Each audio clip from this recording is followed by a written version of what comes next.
행복한 안식일입니다. 안식일 예배에 참여하신 모든 성도님들을 주님의 이름으로 환영합니다. 은혜의 하나님께서 우리 모두를 거룩한 예배로 초청하십니다. 우리 함께 예배로의 초청 교독하도록 하겠습니다. 하나님이여, 우리가 주님께 예배드리러 주 앞에 나왔나이다. 우리 죄를 씻어 성결하게 하여 주옵소서. 우리가 신령과 진정으로 예배드리기 원하오니 성령께서 우리 마음에 임재하여 주옵소서. 하나님이여, 우리가 가란 심령으로 주의 단 앞에 모여 있나이다. 은혜의 말씀으로 채워주시고 새롭게 하여 주옵소서. 우리의 기도와 찬송에 복을 주시고 세상으로 힘있게 나아가게 하옵소서. 권고하신 말씀대로 살 능력을 주시고 오로지 주님만을 위해 살게 하여 주옵소서. 같이 읽겠습니다. 하나님이여, 세상에서 살 때에 하나님만이 우리의 기쁨, 우리의 힘이 되어 주옵소서. 아멘. 찬미가 18장 주 예수 이름 권세여, 우리 함께 찬양하시겠습니다.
대표 기도는 정종실 집사님께서 해주시겠습니다. 집사님의 기도가 마치면 반주에 맞춰서 화면에 보이는 개인 기도 제목에 따라서 기도해 주시면 감사하겠습니다. 다 같이 기도하겠습니다. 우리 다 같이 기도드리겠습니다. 사랑과 은혜가 풍성하신 하나님 아버지, 한 주일 동안 저희를 보호하여 주시고 성령님 안에서 인도하여 주심을 감사드립니다. 또 저희들에게 거룩한 안식일을 허락하셔서 영광의 하나님께 예배를 드릴 수 있게 하시니 더욱 감사드립니다. 저희들이 비록 코로나 바이러스로 인하여 각자 따로 집에서 예배를 드리지만 저희들에게 한마음 한뜻으로 이렇게 모이게 하시고 기도를 올릴 수 있는 특권을 감사드립니다. 죄로 인하여 죽을 수밖에 없는 저희들을 사랑하셔서 예수님의 보혈로 사함을 받게 하시고 주님의 거룩하신 자녀로 삼아주심을 더욱 감사드립니다. 코로나 바이러스로 인하여 세상에 시달리고 고민과 근심에 빠져있는 주님의 백성들이 많습니다. 우리의 무거운 짐들을 주님 앞에 내려놓는 이 기이한 예배의 시간이 되기를 간절히 기도드립니다.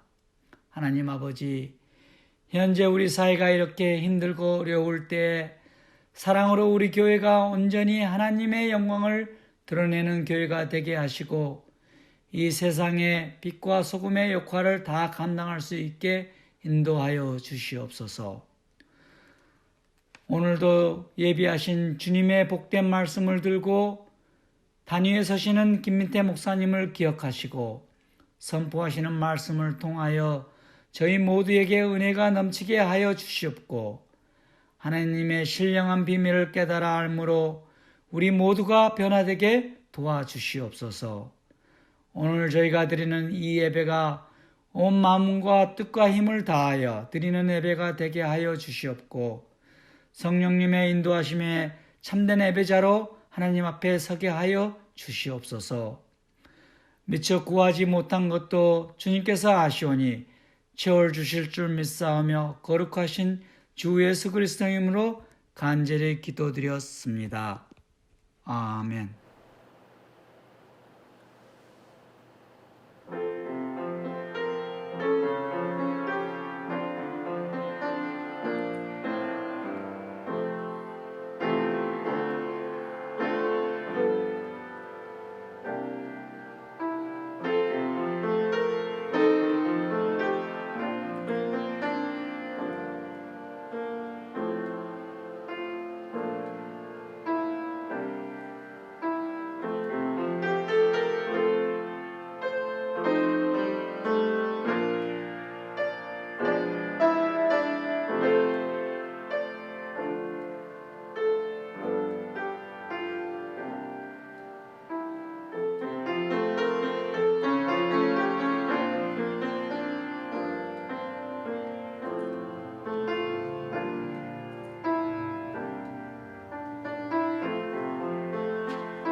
특별 찬양은 우리 배준옥 집사님께서 해주시겠습니다. 찬양 후에 우리 말씀 함께 나누도록 하겠습니다.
네, 은혜로운 찬양 감사드립니다. 하나님께서 우리에게 주신 사명대로 우리가 순종하며 살아갈 수 있는 그런 성도들이 되기를 간절히 바랍니다. 배준옥 집사님께서 여러 가지를 하셨어요. 피아노도 하시고 악기도 하시고 하셔가지고 바이올린, 비올라 같이 하시면서 또 작업하시는데 또 힘드셨을 것 같습니다. 하지만 또 그 결과를 통하여 우리가 은혜를 받을 수 있는 것 같습니다. 함께 해주셔서 감사를 드립니다. 특별히 김남조 집사님, 배준옥 집사님께서 매주 예배를 위해서 헌신을 하고 계십니다. 여러분 우리 함께 또 격려해 주시고 또 감사를 같이 나눠주시면 좋을 것 같고요. 네, 오늘 저는 여러분들과 함께 내 이웃은 누굽니까? 라는 제목을 가지고 하나님 말씀 같이 나누도록 하겠습니다. 내 이웃은 누굽니까? 누가복음 10장 30절부터 있는 말씀 우리 같이 보겠습니다. 예수께서 대답하여 이르시되 어떤 사람이 예루살렘에서 여리고로 내려가다가 강도를 만나매 강도들이 그 옷을 벗기고 때려 거의 죽은 것을 버리고 갔더라. 마침 한 제사장이 그 길로 내려가다가 그를 보고 피하여 지나가고 또 이와 같이 한 레위인도 그곳에 이르러 그를 보고 피하여 지나가되 어떤 사마리아 사람은 여행 중 거기 이르러 그를 보고 불쌍히 여겨 가까이 가서 기름과 포도주를 그 상처에 붓고 싸매고 자기 짐승에 태워 주막으로 데리고 가서 돌보아 주니라. 우리 잘 아시는 말씀입니다. 네. 한 주간 동안 또 여러분들 지켜주시고 함께 해주신 하나님께 다시 한번 감사를 드립니다. 여러 가지 또 이야기들, 소식들이 우리 주변에 있습니다. 교회가 앞으로 또 어떤 과정을 거쳐서 또 예배를 드릴 수 있을지 없을지에 대한 부분도 지난 직원회 때 함께 나눴는데요. 오늘 예배가 마친 뒤에 여러분에게 안내를 좀 드리도록 하겠습니다. 오늘 저는 누가복음 10장에 나오는 선한 사마리아 비유를 가지고 말씀을 나눌 텐데요. 오늘 말씀의 모티브는 선지자 왕에서 얻게 됐습니다. 새벽 기도회의 선지자 왕을 계속해서 읽고 있는데 그 부분을 읽다가 묵상하다가 감동된 부분을 이 누가복음 10장에 있는 선한 사마리아인의 비유와 연결을 좀 시켜서 함께 말씀을 좀 나누려고 합니다. 선한 사마리아인의 비유에 대해서 여러분과 함께 짧게 좀 나누겠습니다. 어떤 율법사가 예수님께 찾아와서 이야기합니다. 무엇을 해야 영생을 얻습니까? 그러니까 예수님께서 다시 물으셔요. 어떻게 해야 너는 어떻게 알고 있냐? 그러니까 하나님을 사랑하고 내 이웃을 내 몸과 같이 사랑하라고 기록되어 있습니다. 라고 얘기합니다. 답변을 합니다. 그러니까 예수님께서 이를 행하라. 그리하면 너가 살리라. 라고 말씀하시죠. 그 다음에 이 율법사가 다시 질문을 해요. 그러면 내 이웃은 누굽니까? 거기에 대한 답으로 예수님께서 주신 것이 오늘 우리가 함께 읽었던 누가복음 10장 30절부터 있는 선한 사마리아인의 비유입니다. 그 유명한 선한 사마리아인의 비유를 말씀하시면서 여기 이제 등장인물들이 나오죠. 한 행인이 강도 만나서 누워 있습니다. 다 찢기고 피가 나고 버려져 있습니다. 그때 처음에 누가 지나갑니까? 제사장이 지나갑니다. 그가 어떻게 이야기했냐면 시대의 소망에는 이렇게 기록이 되어 있어요. 그는 부상을 입은 그를 그저 흘끗 보고 지나갔다. 행인이 이렇게 쓰러져 있을 때 제사장은 그 길로 왔으나 그는 부상을 입은 그를 흘끗 보고 지나갔다. 그 다음에 누가 나타났습니까? 제사장이 지나간 다음에 레위인이 나타나죠. 무슨 일이 일어났는지 호기심에서 그는 걸음을 멈추고 고통받는 자를 바라봤어요. 그러니까 제사장은 그냥 지나갔는데, 잠깐 보고 지나갔는데, 레위인은 조금 더 머무른 거죠. 고통받는 자를 바라보았다. 그는 마땅히 무슨 일을 해야 할지를 깨달았어요. 그를 보고 도와야 되겠다라고 한 것입니다. 마땅히 무슨 일을 해야 할지 깨달아요. 그러나 그 일은 그리 그에게 달가운 일이 아니었어요. 그는 차라리 이 길로 오지 않았다면 좋았을 것이라고 마음을 먹습니다. 차라리 상처 입은 사람을 보지 않았으면 좋았을 것이라고 생각을 하죠. 그는 이 일이 자기와는 상관이 없는 일이라고 스스로 타일러요. 시대의 소망에는 정말 자세하게 묘사가 되어 있습니다. 이후에 제사장과 레위인이 이런 태도와 모습을 보이고 지나간 뒤에 누가 나옵니까? 우리 잘 아시는 대로 선한 사마리아인, 나중에 이제 선한이라고 우리가 이야기하지만 사마리아 사람이 그 길을 지난다. 이 길은 어디냐면 예루살렘에서 여리고로 내려가는 길이에요.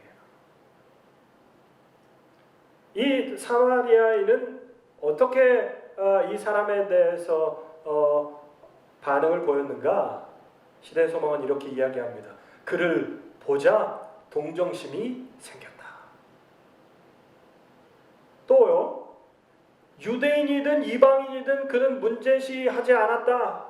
어떤 처지와 어떤 상황인지, 그 사람의 신분이 뭐고 인종이 어떤지 상관하지 않았어요. 그 다음, 이런 문제 때문에, 외적인 문제 때문에 주저하지 않았어요. 그의 생각은 뭐예요? 본질적인 것, 생명을 구하는 것으로 집중한 것입니다. 그 다음, 도움이 필요한 고통받는 한 인간으로 보였다는 것입니다. 레위인도 마찬가지였어요. 고통받는 한 인간으로 보였지만 그는 외면하고 돌아섰습니다. 그러나 이 사마리아인은 그렇지 않았지요. 자신의 여행을 위해 준비한 기름과 포도주를 사용합니다. 무슨 이야기입니까? 자기 자신의 일로 생각한 거죠. 자기 자신을 위해서 준비한 기름과 포도주를 타인에게 사용합니다. 이 타인에게 사용한 것은 다른 말로 이야기하면 그 타인이 자신과도 같은 똑같이 고통받는 한 인간임을 알았다는 거죠. 똑같은 생명이 중요한 인간임을 깨달은 것입니다. 마지막으로 밥을 세우면서 친절하게 돌보아 줍니다. 우리가 잘 아시는 대로 부비가 더 들더라도 이 사람을 데리고 있어라. 내가 다시 돌아와서 갚겠다라고 이야기를 하지 않습니까? 참 흥미로워요. 이렇게 세 사람을 나눠서 보니까 똑같은 상황과 똑같은 사람을 만났는데, 고통받는 한 인간을 만났는데 반응이 전혀 다른 거죠. 느끼는 감정이 비슷했을지라도 그들이 한 행동은 전혀 다른 결과를 가져옵니다. 제사장과 레위인은 자기와 상관없는 일로 받고, 사마리아인은 자기 일로 봤어요. 그러니까 자기 재물을 쓰고 자기 시간을 사용한 거죠. 자기 일이었습니다. 무엇이 이 두 그룹의 차이를 가져왔을까? 저는 그 차이를 신약성경 고린도전서 12장에 기록된 교회의 모습 속에서 답을 찾을 수 있었어요. 우리 다 같이 고린도전서 12장 19절에서 26절에 있는 말씀을 잠깐 보겠습니다. 몸은 하나인데 많은 지체가 있고 몸의 지체가 많으나 한 몸임과 같이 그리스도도 그러하니라. 오직 하나님이 몸을 고르게 하여 부족한 지체에 귀중함을 더하사 몸 가운데서 분쟁이 없고 오직 여러 지체가 서로 같이 돌보게 하셨느니라. 만일 한 지체가 고통을 받으면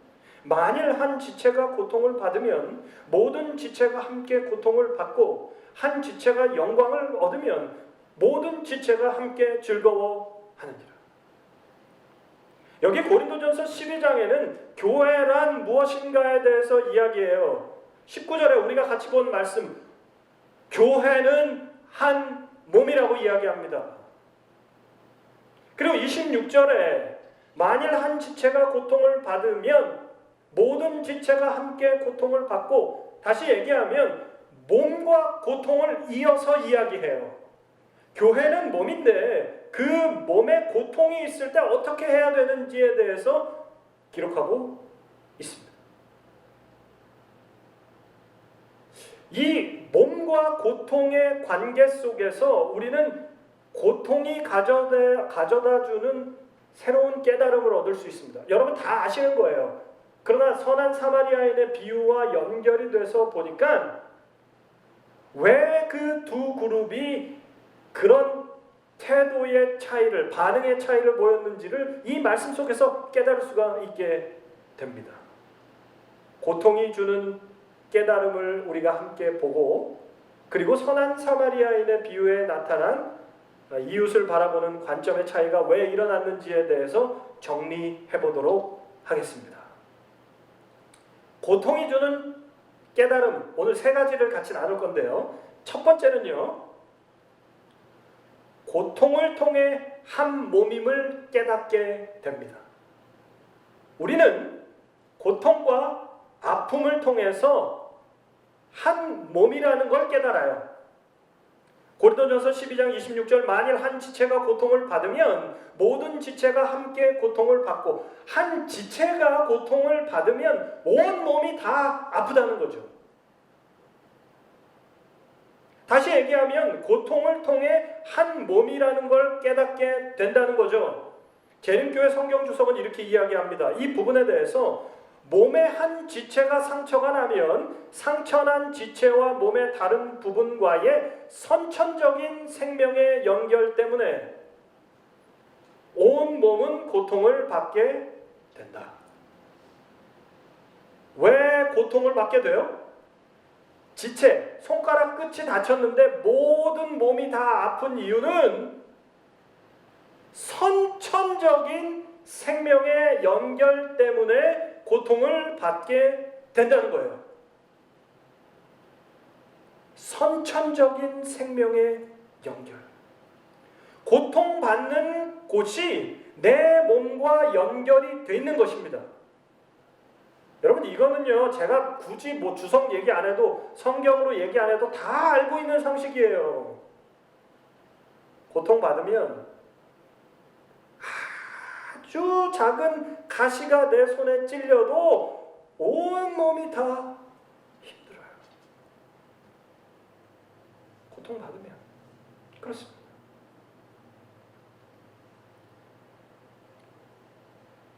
고통을 느끼는 곳이 내 몸이라는 거죠.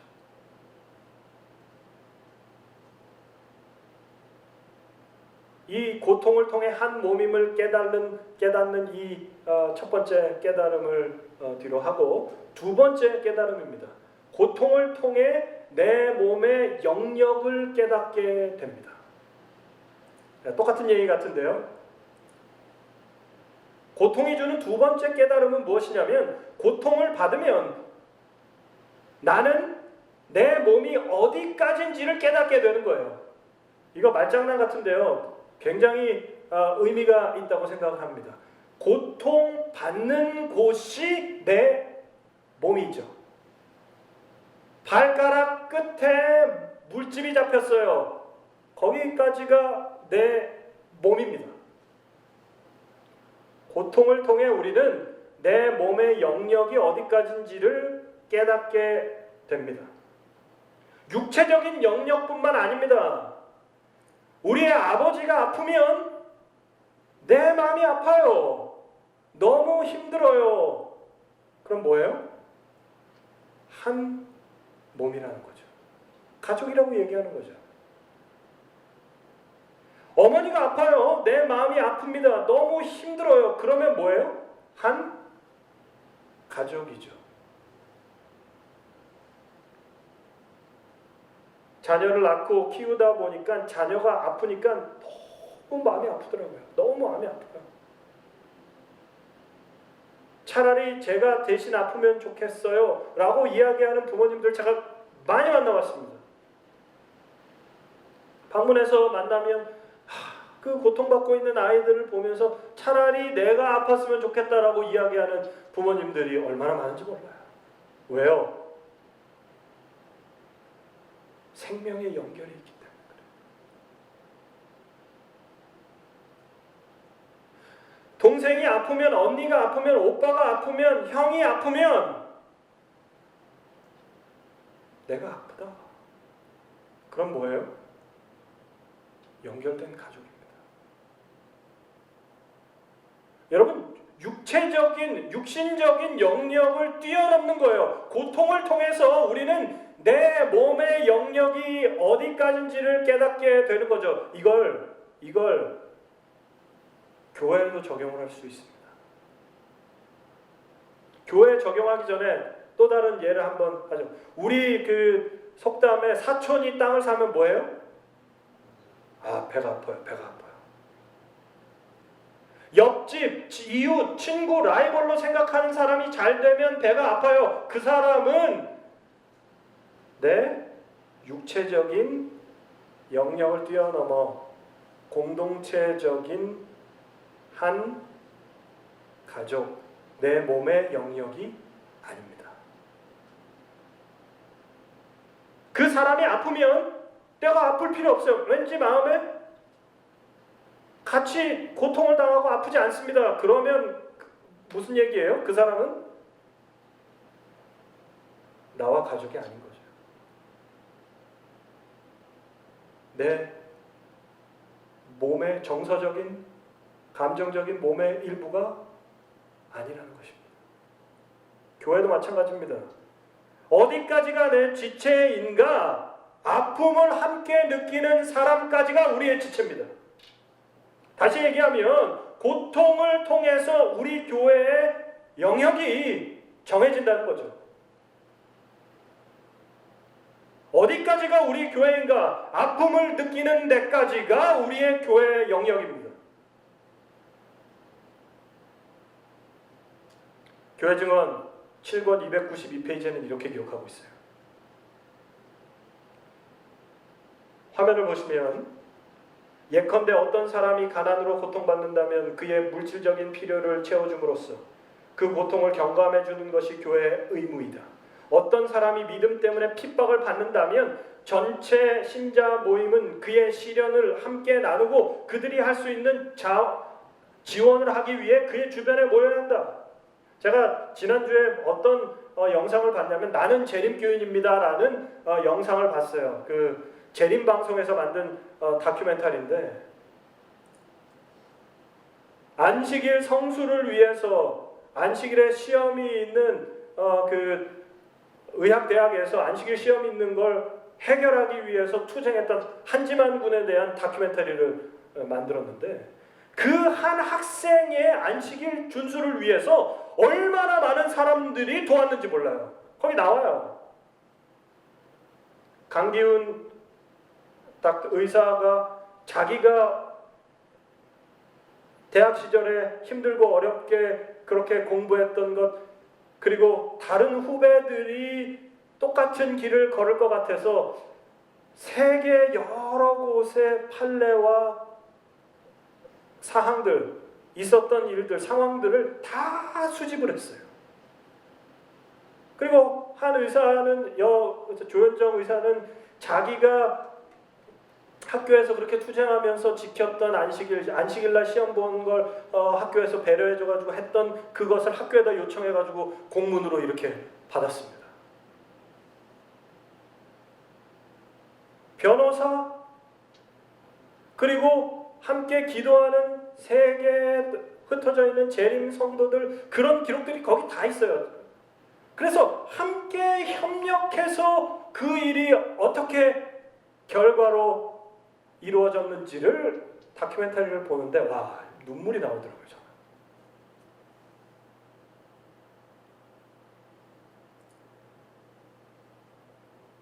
어떤 사람이 믿음 때문에 핍박받는다면 전체 신자 모임은 그의 시련을 함께 나누고 그들이 할 수 있는 지원을 하기 위해 그의 주변에 모여야 한다. 왜요? 왜 그 학생을, 우린 일면식도 없는 그 학생들을 위해서 기도해야 됩니까? 고통받고 있는 우리의 한 지체이기 때문에 그래요. 그렇게 투쟁하는 한 재림 청년이, 그리고 군대에서 안식일을 지키기 위하여 투쟁하는 재림 군인이, 직장에서, 그리고 여러 가지 신앙의 문제와 아픔 속에서 힘들어하고 있는 우리의 신앙의 형제와 자매들, 믿음의 가족들을 보면서 마음이 아프다면, 고통을 느낀다면 그들은 우리의 지체입니다. 뿐만 아닙니다. 우리 주변에 우리의 이웃들, 나를 찾아오는 사람뿐만 아니라 나와 만나는 사람들의 아픔들, 안색이 변하고 그들이 지금 당하는 고통과 아픔들을 내가 느끼고 함께 공감한다면 그들은 우리의 지체예요. 아픔을 느끼는 곳이 내가 품을 수 있는 마음의 넓입니다.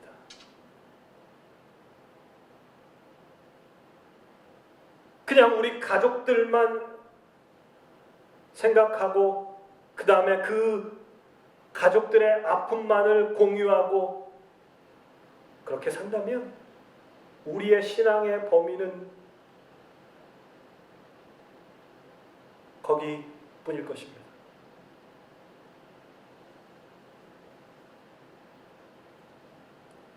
우리 성도들 교제 안에서, 우리 성도들 안에서 아픔을 못 느낀다면, 우리 성도 개개인이 가지고 있는 그 상처와 아픔들이 내 아픔이 되지 않는다면 우리는 진정한 교회 공동체가 될 수 없습니다. 내가 아픔을 느끼는 사람들이 함께 울어줄 수 있는 사람들이 있는 곳이 교회입니다. 우리 교회가 돼야 돼요.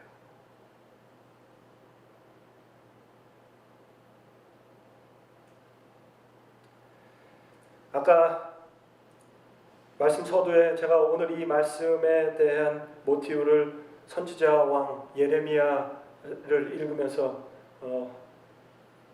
발견했다고 말씀드린 것처럼 예레미야에 대한 이야기를 여러분과 좀 나누고 싶습니다. 요즘 읽는 부분이 유대 멸망 직전의 상황을 읽고 있습니다. 당시에 경고의 기별, 회개의 기별을 전한 사람이 누구예요? 말씀드렸던 것처럼 눈물의 선지자 예레미야입니다. 하나님께서 예레미야에게 아픔을 주셨던 것 같아요. 공감할 수 있는 마음을 주셨던 것 같아요. 백성들의 고통을 아파합니다. 눈에 보이는 상황들 때문에 그는 가슴 아파해요. 말씀을 보겠습니다. 예레미야 8장 21절에 있는 말씀이에요.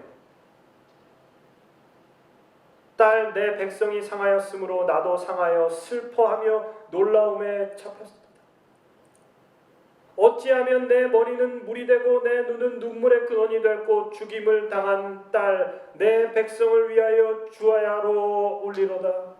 계속해서 여러분, 이거는 그냥 몇 구절일 뿐이지 예레미야를 보면 예레미야 선지자가 얼마나 많이 우는지 몰라요. 눈물의 선지자라고 이야기합니다. 그래서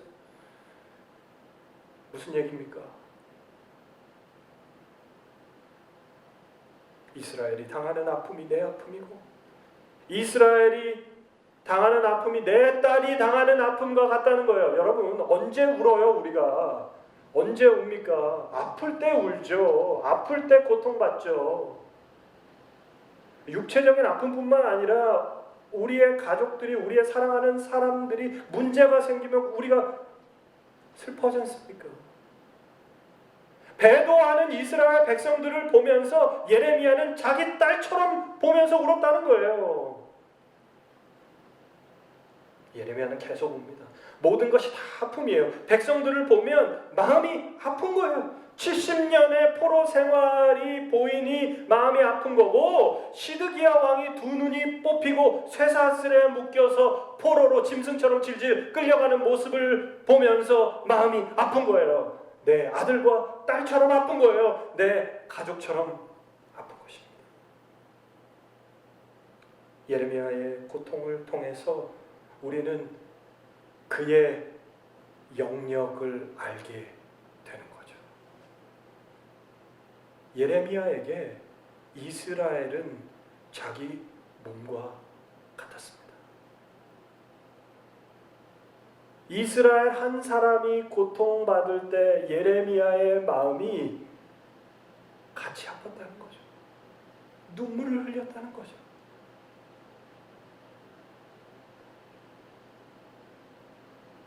두 번째, 고통에서 우리가 알 수 있는 깨달음은, 고통을 통해 우리는 우리의 영역, 우리의 몸의 영역을 깨닫게 됩니다. 여러분, 우리의 삶을 진지하게 한번 돌아보시기 바랍니다. 우리의 주변의 지체들, 형제와 자매들, 교회 성도들이 아플 때 내 마음이 그렇게 아픈가? 우리의 이웃들이, 내 동료들이 그렇게 아플 때, 그렇게 시련 속에 있을 때 나도 그렇게 마음이 아픈가? 한번 우리를 돌아보시기 바랍니다. 진정한 교회는 함께 아프고 함께 웃고 함께 우는 공동체입니다. 마지막 세 번째입니다. 고통을 깨닫게 되면 하나가 됩니다. 고린도전서 12장 24절과 25절, 오직 하나님이 몸을 고르게 하여 부족한 지체에게 귀중함을 더하사 몸 가운데서 분쟁이 없고 오직 여러 지체가 서로 같이 돌보게 하셨느니라. 여러 지체가요, 분열이 있는 게 아니고요, 여러 지체가 뭐 했다고요? 하나가 됐다는 것입니다. 고통을 깨닫게 되면, 고통의 참된 의미를 깨닫게 되면 하나가 돼요. 서로 같이 돌보게 됩니다. 여러분, 예레미야의 기별, 예레미야 애가의 기별은 70년 포로 생활을 버틸 수 있는 힘이 됐습니다. 왜요? 예레미야서에서 눈물로 이스라엘 백성들이 돌아오라고 이야기하고, 아직 포로되기 전에 예레미야가 예언을 하는데, 그 예언 때문에 예레미야는 눈의 가시처럼 왕따를 당하게 되죠. 근데 예레미야는 이제 포로 생활 70년 기간 동안에 보니까 누구 예언이 맞아요? 예레미야가 예언한 것이, 이전에 예언한 것들이 우리가 이미 이루어졌어요. 그러면 이후에 이제 포로에서 돌아오겠다라는 예언 역시 그 예언이 응할 것이라는 확신을 갖고 이 예레미야와 예레미야 애가의 기별을 붙듭니다. 예레미야의 예언들을 잠깐 보죠. 짧게 보겠습니다. 나 여호와가 이같이 말하노라. 너희가 가리켜 말하기를 황폐하여 사람도 없고 짐승도 없다 하던 유다 성읍과 예루살렘 거리에서, 이제 포로로 갔기 때문에 모든 것이 다 회파됐기 때문에 아무것도 없었어요. 근데 거기에 뭐가 있대요? 즐거워하는 소리가 있고 기뻐하는 소리가 있고 신랑의 소리가 있고 신부의 소리와 및 만군의 여호와께 감사하라. 여호와는 선하시니 그 인자하심이 영원하다라는 소리와 여호와의 집에 감사제를 드리는 소리들이 다시 들리니 아멘. 이는 내가 이 땅에 포로로 돌아와서 처음과 같이 되게 할 것임이라 여호와의 말이니라. 아멘. 여러분, 얼마나 감사해요. 여러분, 지금 제가 설교하고 있는 우리 성전을 보니까 이 성전에 없고 없어요. 사람도 없고 아무도 없습니다. 근데 예레미야의 예언이 얼마나 감동스럽게 다가오냐면, 오늘 이 안식일 아침에 이 보스턴 교회, 하나님을 예배하는 찬양하는 성전에 즐거워하는 소리가 있겠고 기뻐하는 소리가 있겠고 여호와께 감사하는 소리가 있겠다. 여러분 감사하십니까? 저는 그날을 소망합니다. 그날이 오기를 기도합니다. 이후에 예레미야 30장 10절에서 이야기합니다. 내 종 야곱아 두려워 말라. 이스라엘아 놀라지 말라. 내가 너를 원방에서 구원하고 내 자손을 포로된 땅에서 구원하리니 야곱이 돌아왔어 태평과 안락을 얻을 것이라.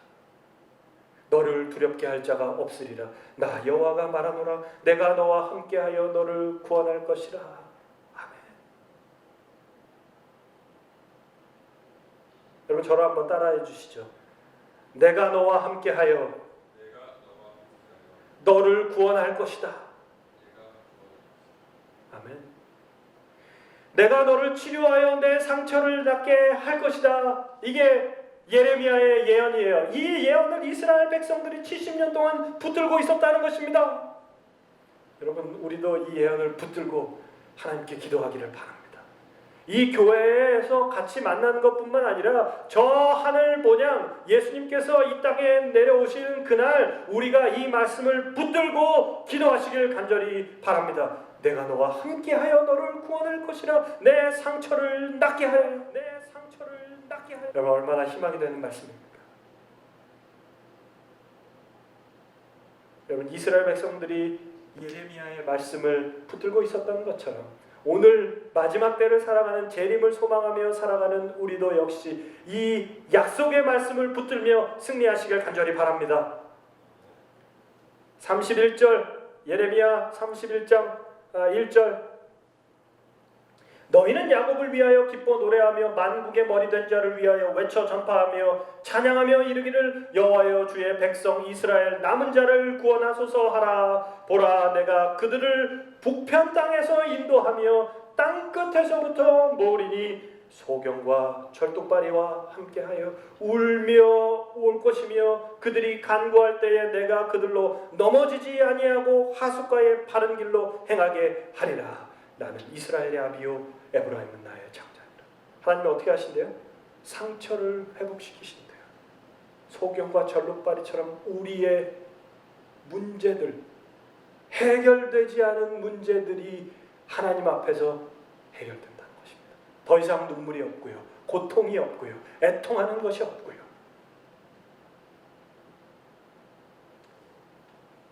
이스라엘 백성들은 이 말씀을 의지하면서 70년을 지냈습니다.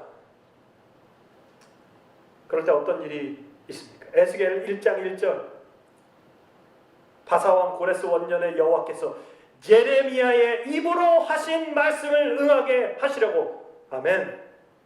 예레미야의 예언이 드디어 이루어집니다.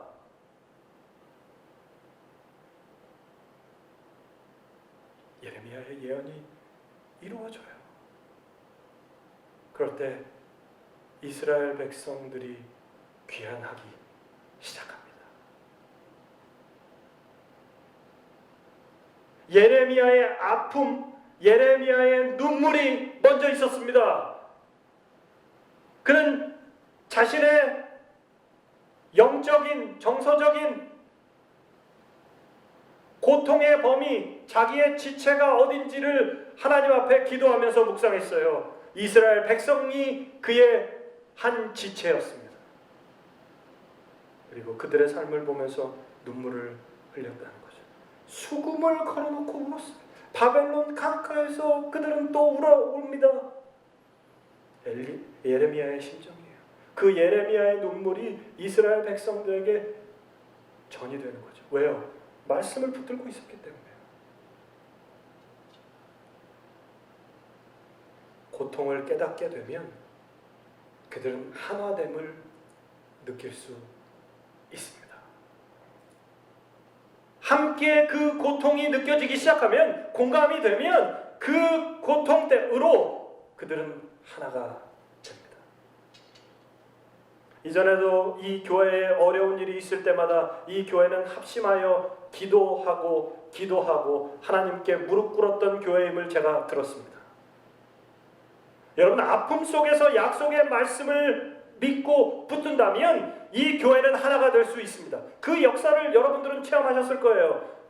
그러나 역사를 뒤로 돌리지 마시고 오늘 우리의 삶 속에서 삶의 고통과 상처와 아픔이 있다면 함께 기도하시기 바랍니다. 함께 기도의 자리로 나가시기 바랍니다. 기도를 나누시며 같이 기도하시기 바라요. 날 위해 기도해달라고 요청하십시오. 그게 우리가 할 수 있는 특권이에요.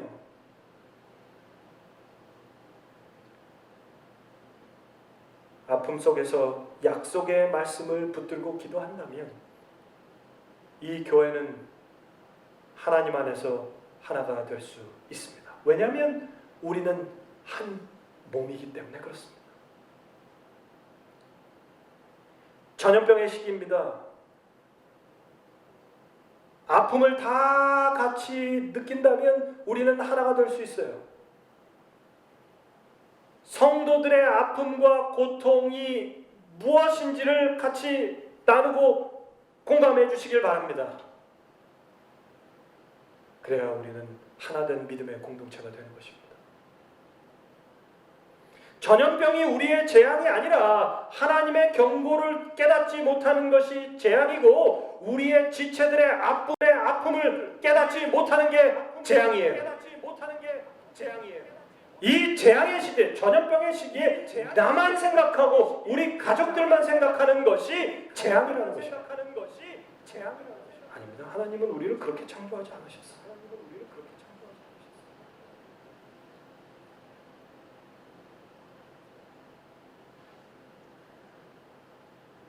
혹시 선천성 고통 무감각증이라고 들어보셨습니까?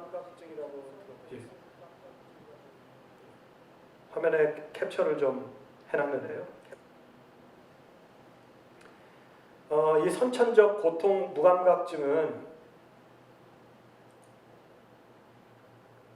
희귀병으로 분류가 되어 있는데 유전적 결함으로 태어날 때부터 통증을 느끼지 못합니다.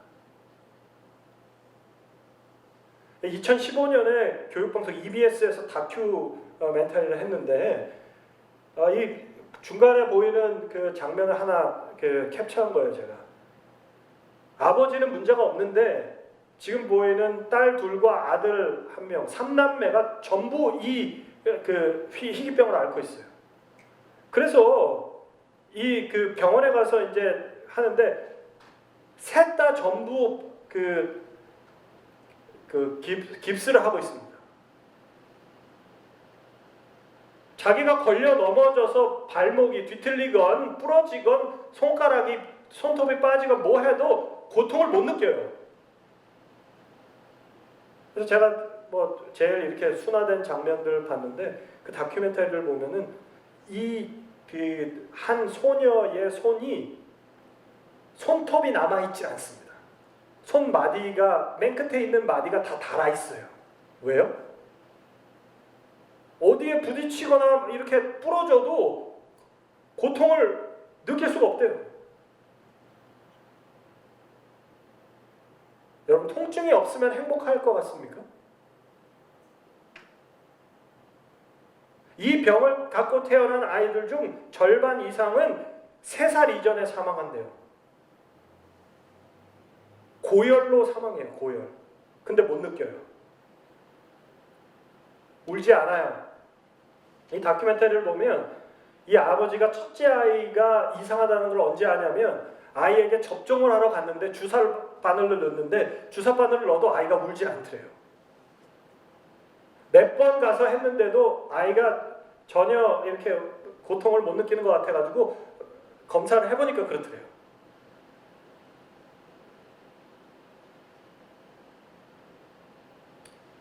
이 병을 가지고 있는 사람은 땀을 내는 기능도 떨어지기 때문에 빨리 죽는데요.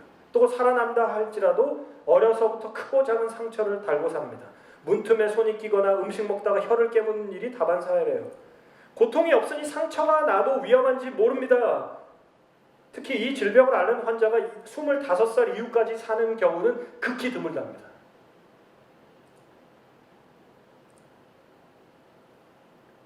고통은요, 어떻게 보면 우리를 지켜주는 하나의 방법이 될 수 있습니다.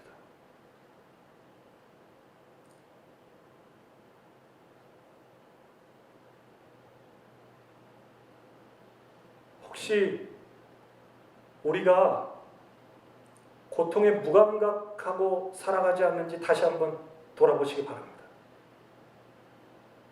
우리 주변에 믿음의 공동체 안에 있는 형제와 자매들, 우리의 이웃들, 우리의 주변에 있는 사람들의 고통에 무감각하며 살아가지 않는지를 다시 한번 생각해 보시기 바라요. 예민한 고통의 마음은 하나님께서 우리에게 주신 축복이라고 생각됩니다.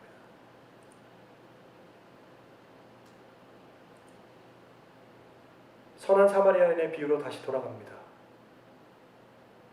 레위인과 제사장들의 모습, 자기와는 상관없다고 생각하는 사람과 사마리아인, 자기 자신이 다친 것과 같이 생각했던 이 사람 둘 차이는 고통에 어떻게 대처하는가였습니다.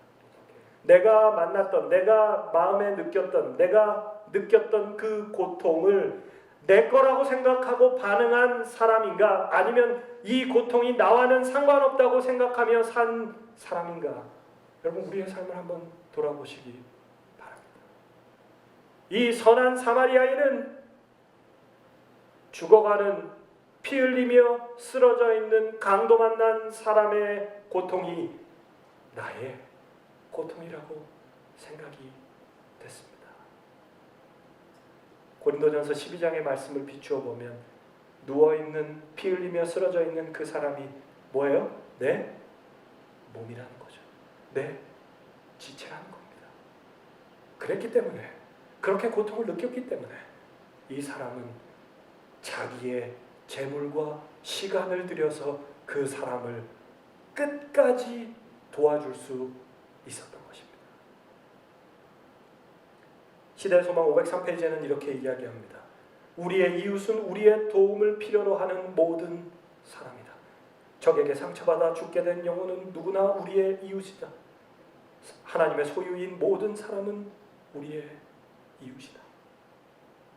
사랑하는 성도들이시여, 예수님께서 이 세상을 사랑하셔서 자기 아들을 보내신 놀라운 하나님의 사랑에 대하여 다시 한번 묵상하시는 저와 여러분 되시기를 간절히 바랍니다. 모든 영혼들의 아픔과 고통을 하나님께서 아시고 느끼셨기 때문에 그 아들을 보내셨습니다.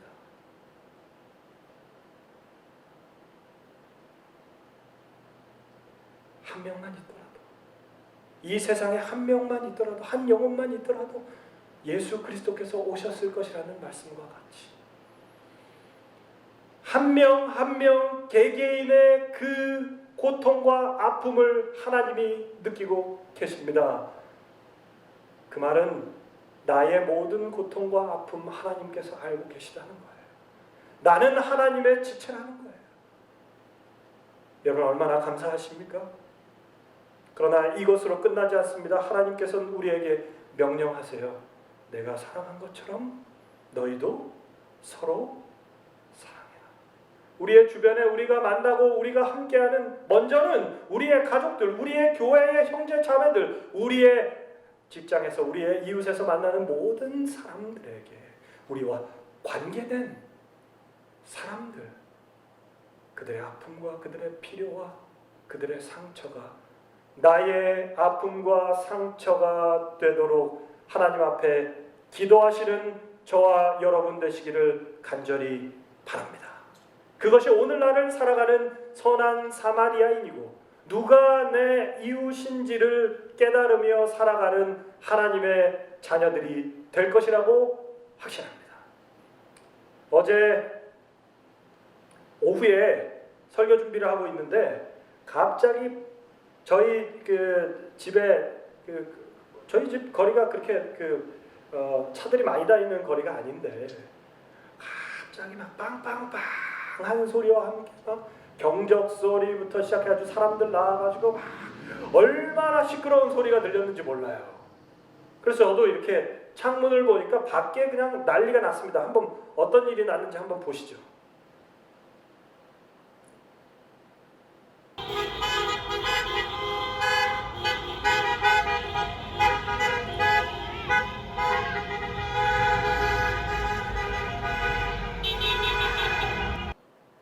네, 제가 화면을 크게 붙여놨는데 이렇게 나오는지 뭐 어떻게 나오는지는 모르겠습니다. 제가 잘못 붙인 것 같은데 아무튼 여러분 보시기에 뭐 어떤 상황이 나오냐면 제가 이제 2층에서 제 방에서 찍었는데 차들이 줄지어서 계속해서 지나가고 빵빵빵 거리고 밖에 뭐가 있냐면 뭐 시니어라고 이야기하면서 이렇게 가더라고요. 졸업하고 하는 학생들을 저희 타운에 있는 선생님들이 개개인이 다 차를 타고 가면서 축하해 주는 것이었습니다. 밖에 나와서 학생들은 자기 편말을 들고 막 소리 지르는 거예요. 그 학생들이 경찰차가 에스코트하고 소방차가 뒤에서 막 경적 울리면서 얼마나 시끄럽게 지나가는지 모릅니다. 여러분 어떤 생각이 드십니까? 저는 이걸 보면서 무릎을 탁 쳤어요. 와, 선생님들이 참 좋은 아이디어를 가지고 학생들에게 격려를 하는구나, 축하를 하는구나라고 생각했습니다. 그들이 학생들을 향한 사랑을 이렇게 표현할 수 있구나라고 생각을 했습니다. 여러분 지금 뉴스를 보시면 어떤 성당에서는 드라이브 트루 뭐 고백 해가지고 신부님이 이렇게 앉아 계시고 의자에 앉아 계시면 사람들이 지나가서 소셜 디스턴스를 이렇게 유지하고 지나가면서 고해성사하고 지나가는 거죠. 지자체에서 타운에서는 주에서는 사람들에게 도움의 손길을 주기 위해서 드라이브 트루로 트렁크 열면 거기다가 박스, 그 다음에 푸드 이렇게 줘가지고 푸드뱅크에서 가져와서 주고 문 닫고 가는 것입니다. 여러 가지 창의적인 방법과 생각을 통해서 지금 우리가 이렇게 규제되고 제한되어 있지만 다른 사람을 위해서 사랑을 나눌 수 있는, 우리의 이웃들을 위해서 사랑을 나눌 수 있는 무한한 방법이 있습니다. 여러분 지난 직원회 때 선교회에서 그런 부분에 대해서 같이 제안을 해달라고 요청을 했습니다. 여러분 언제든 여러분들이 생각하고 좋은 제안이 있으면 선교회장님께 제안을 해주시면 좋겠습니다. 말씀을 줄이면서 여러분 누가 우리의 이웃인가, 함께 고통받고 상처난, 그리고 고통받고 상처난 그 지체들, 이웃들의 고통이 나의 고통이 된다면 그 사람은 나의 이웃입니다. 하나님께서 우리 마음속에 주신 예민한 영적인 감각을 가지고 우리 주변에 있는 우리의 이웃들을 찾고 그들을 어떻게 도울 수 있는지, 교회뿐만 아니라 여러분 개인적으로 같이 도울 수 있는 방법이 있다면 기도하시면서 창의적인 하나님께서 주시는 성령의 감동을 통하여 주시는 그 방법들을 통하여 여러분의 건강에 손해보지 않고 위협되지 않는 선에서 우리가 도움을 줄 수 있는, 안전하게 도움을 줄 수 있는 방법을 함께 기도하시면서 찾으시길 간절히 바랍니다. 그렇게 될 때 우리는 하나님께서 우리에게 주신 사명을 이 땅에서 이룰 수 있고, 여러 가지 힘들고 어려운 상황 속에서 우리가 제약을 받지만 그러나 여전히 하나님께서 우리에게 주신 놀라운 선교 사명을 끝까지 완수할 수 있는 놀라운 하나님의 자녀들 될 수 있도록 함께 기도하며 함께 참여하시는 우리 모든 성도들 되시기를 간절히 바라면서 오늘 말씀을 줄이겠습니다. 그 찬미는 256장 주 예수 넓은 사랑 우리 함께 찬양한 뒤에 기도하고 마치도록 하겠습니다.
늘 듣기 원하네.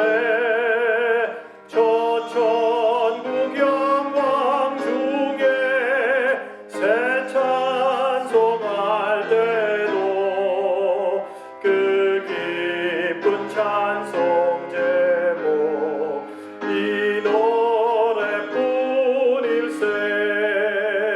이 복음 전파하여 그 사랑 알게 하고 온 세상 구원하기 내 평생 원일세.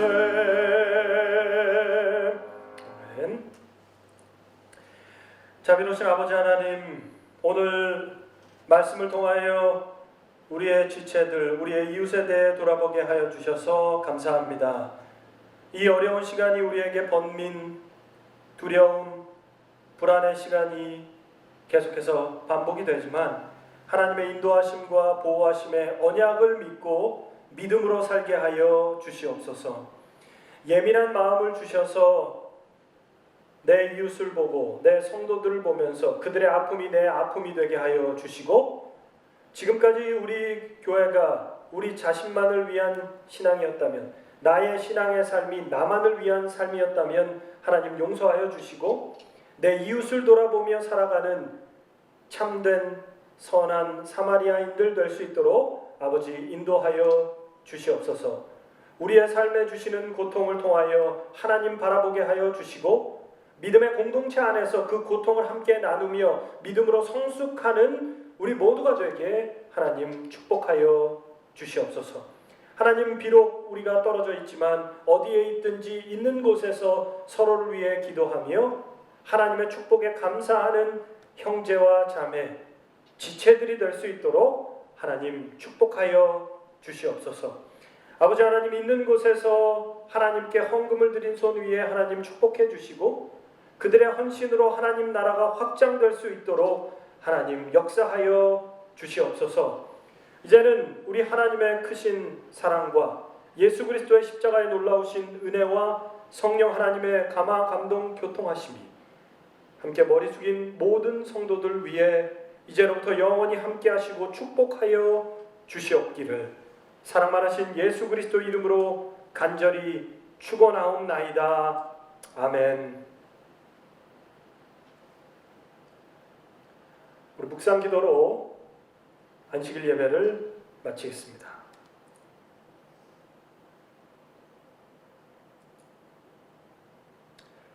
네, 교회 소식 잠깐 나누도록 하겠습니다. 함께 참여하고 함께 드리는 예배 여러분 함께 해주시면 좋겠습니다. 원래는 바로 오늘까지 저희가 오늘까지 하고 그 다음에는 이제 예배 교회에서 같이 예배드리기를 또 소원하고 그렇게 광고를 드렸는데요. 5월 30일까지 가정 예배로 드리도록 지난 직원회에서 결정이 됐습니다. 코로나 사태가 속히 해결되기를 여러분 기도해 주시기 바랍니다.